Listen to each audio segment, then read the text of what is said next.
Now with smooth wall painting, you see we have on the ceilings we have rough walls.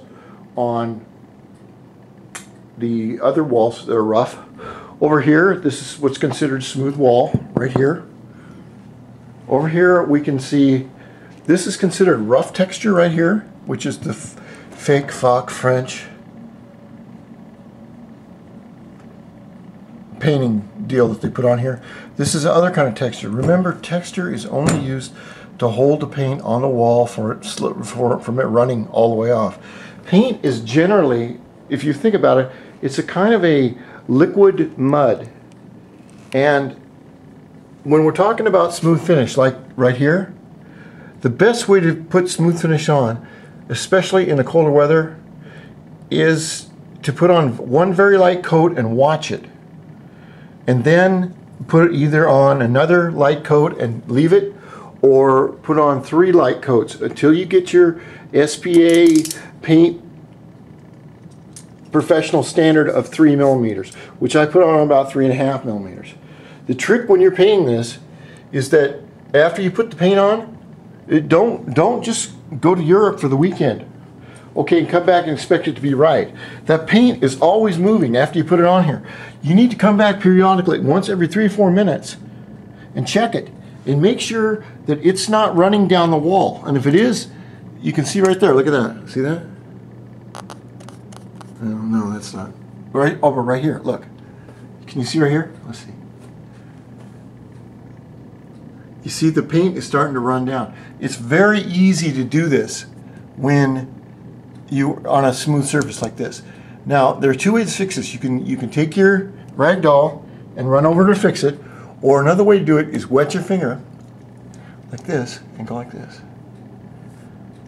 Okay? Make sure your finger is wet. Just go over it like that. So it's smooth for the next coat. But you constantly have to watch smooth wall. That's why there is hardly any smooth walls in American houses, or I don't know, maybe European houses, because you can't paint them without it running right off the walls. That's what paint and gravity does. It doesn't do it with the rough surfaces. That's why everyone thinks, well, we have rough surfaces to hide any imperfections. Well, that does work on that also. But textures on walls of any type of texture is designed so that paint will not run off it. What a good looking guy. Thank you. I know I'm a legend in my own mind. There's my little son. He's 180 pounds now, about 6'3", 16. 180 pounds, and most of it is mouth. Mouthy teenager. Hey, you on duty? Yeah, all right. Union cap. All right, now back to painting. I hope some of these tips have helped you out. I'm just showing you what I'm doing because I have time to do it.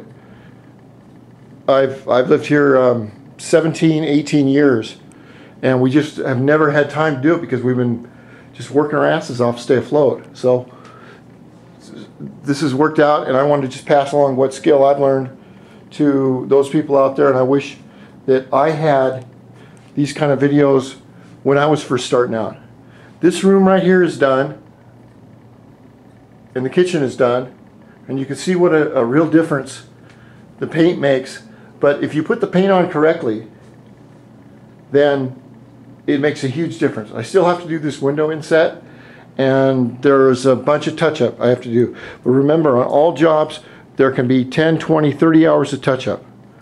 What a painting company will do is get 99% of the job done and then touch it up. They're not concerned about doing it perfect the first time. Okay. You awake?